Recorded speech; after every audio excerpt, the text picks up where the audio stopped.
মা শারদা জ্ঞানদায়িনী। সরজুবালা তিনি লিখেছেন, একদিন গিয়ে শুনি মায়ের এত কষ্ট দেখে মায়ের সাধু ছেলেরা বলছেন, এবার মা ভালো হয়ে উঠলে আর কাউকে দীক্ষা দিতে দেব না, যত লোকের পাপ ভোগ নিয়ে আপনার কষ্ট ভোগ। মা শুনে মৃদু হাসলেন, বললেন, কেন গো, ঠাকুর কি এবার খালি হাতে রসগোল্লাই এসেছেন নিয়ে? মা একবার কোয়ালপাড়ায় মঠে আছেন।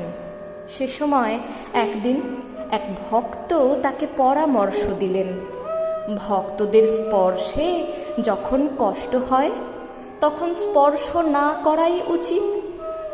এই প্রস্তাবে মা ভীষণভাবে আপত্তি করে বললেন, না বাবা, আমার তো ওই জন্যই আশা, আমরা যদি পাপ তাপ না নেব, হজম না করব, তবে কে করবে? পাপী তাপীদের ভার আর কারা সহ্য করবে?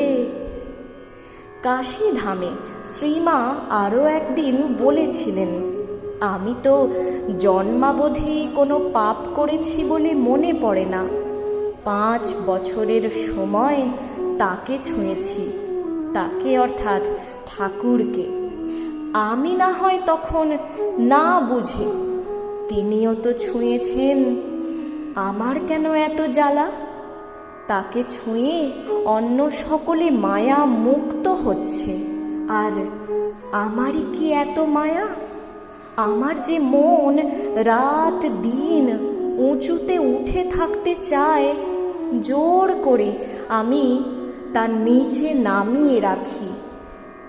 দয়ায় এদের জন্য আর আমার এত জ্বালাতন। আশুতোষ মিত্রকে শ্রীমা একদিন বলেছিলেন, একবার দেখি কি তা জানো? দেখি ঠাকুর সব হয়ে রয়েছেন, যেদিকে দেখি সেদিকেই ঠাকুর। কখনো কানাও ঠাকুর, আবার খোঁড়াও ঠাকুর। ঠাকুর ছাড়া আর কেউ নেই। তখন বুঝলুম তারই সৃষ্টি, তিনি সব হয়ে রয়েছেন। জীব কোনো কষ্ট পাচ্ছে না, তিনিই পাচ্ছেন। তাই তো যে এসে কেঁদে পড়ে তাকেই উদ্ধার করতে হয়। তারই জিনিসে তাকেই করি।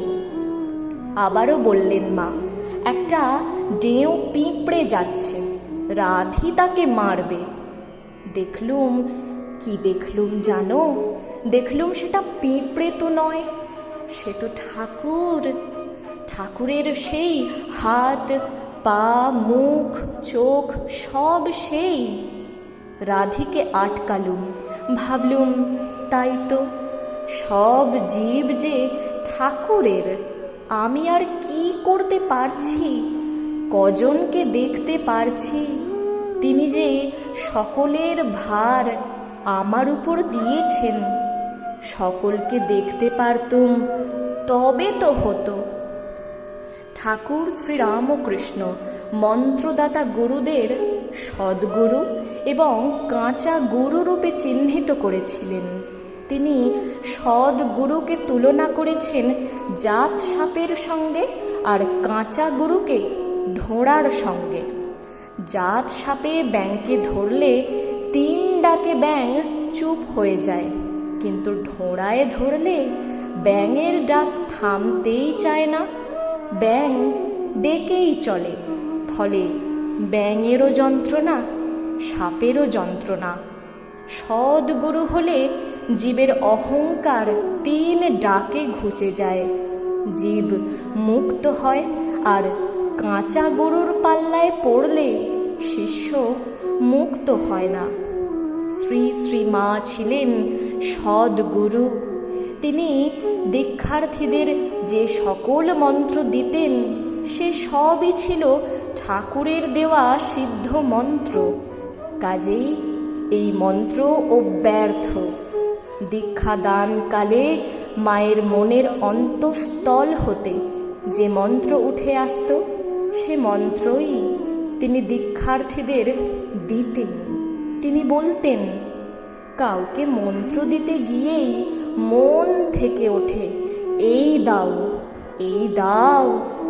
আবার কাউকে মন্ত্র দিতে গিয়ে মনে হয় যেন কিছুই জানি না, কিছুই মনে আসে না, বসেই আছি। পরে অনেক ভাবতে ভাবতে তবে দেখতে পাই। এর কারণ মা বলতেন, যে ভালো আধার তার বেলায় তক্ষুনি মন থেকে ওঠে। জয় মা। এ তথ্য পেলাম অরিন্দম চক্রবর্তী মহাশয়ের থেকে।